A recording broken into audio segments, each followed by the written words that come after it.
marijuana or McDonald's, I don't care. It doesn't belong in our neighborhood. But the plan is approved. Despite protests, Royal Oak leaders giving the green light for 3 marijuana businesses to open. And what's next for Twitter? Sale of the social media platform to billionaire Elon Musk has some more worried about content and changes. And this isn't your father's F-150. Ford officially has launched the Lightning all-electric pickup. Live from downtown Detroit, Local 4 News Today at 6 starts now. Good morning, everybody. Welcome to Tuesday, April 26th. I'm Rhonda Walker. And about broadcast me, is this the final Tuesday of the It's the final month? Tuesday of April. The final week of the month, isn't it? It is. Oh, wow. It is. Things are just flying by. We're preparing for May and all that it will bring for our spring, but we're getting a taste of winter today. She is rapping over here, Brandon. Just rhyming. Bring it.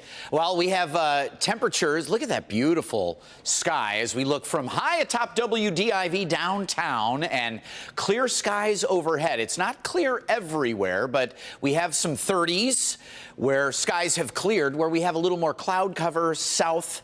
It's not quite as cool, but 39 Port Huron, 34 in Ann Arbor. It's 42 Adrian, 41 at Metro. Wind chills primarily low middle 30s, so make sure you're prepped, dressed for that here on this Tuesday morning, and you'll need to keep it out because Wednesday, Thursday morning temperatures are going to be closer to freezing.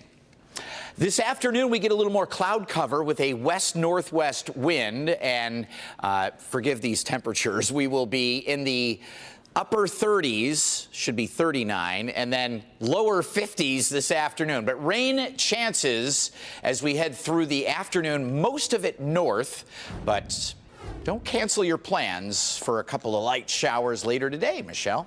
And you should have a pretty easy time driving to those plans because the roads are looking great this morning. All green arrows on the map. Now let's take a look at some live traffic with our 1-800-CALL-SAM chopper shot. This is at I-696 and 75. As you can see, traffic is moving along rather nicely this morning. Back to you. All right, thanks, Michelle. It's 6:02 now. We want to get to our top story this hour, protesting pot. Residents over in Royal Oak, they packed a meeting last night. They were trying to stop marijuana businesses from setting up shop in their neighborhood. And it lasted 5 hours. It ended before midnight. Nick Monticelli joins us now live with a look at what the concerns are about where these locations will be, Nick.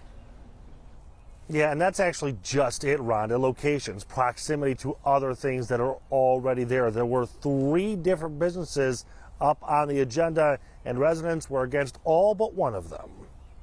I live in the neighborhood, and I'm just against a high-traffic retail operation, whether it was marijuana or McDonald's. I don't care. It doesn't belong in our neighborhood. There was a line of people giving their thoughts to the commission last night. The majority live near this site on Harrison Street, where an upscale retail pot operation wants this spot surrounded by expensive condos. There's real residents that live here. There's real residents that are going to be very severely impacted by this location. The dispensary is not a good fit for a residential area. The second is an industrial area which has a vocational high school grandfathered into the zoning for that area.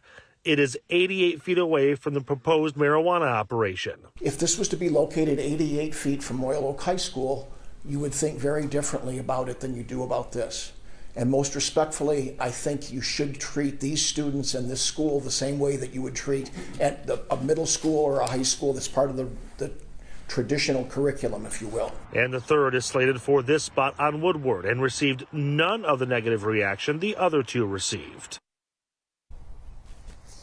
Now, if and when they get approved, which it looks like some will, it's just a matter of time at that point because the city commission is essentially the last discussion before things can move forward. We're live this morning. Nick Monticelli, Local 4 News Today. All right, Nick, thank you. We are learning more about the Grand Rapids police officer that took the life of 26-year-old Patrick Lyoya. His name is Christopher Schur, and he joined the department in 2015 after studying criminal justice at Siena Heights University. Schur is now on administrative leave and has been stripped of his police powers after shooting and killing Lyoya. Well, this is while state police continue the investigation. It all unfolded on April 4th after a traffic stop. Video shows there was a brief foot chase and that Leoya was shot in the back of the head while lying on the ground. Yesterday, Governor Whitmer made her first public comments about that deadly shooting. My heart breaks for the greater Grand Rapids community. There's a lot of pain. The investigation is being done by the state police. I expect that to be closed soon, and it'll be in the hands of the prosecutor, and that's the place where the next steps are determined. And that will be the Kent County prosecutor that will decide if charges will be issued against Officer Schur.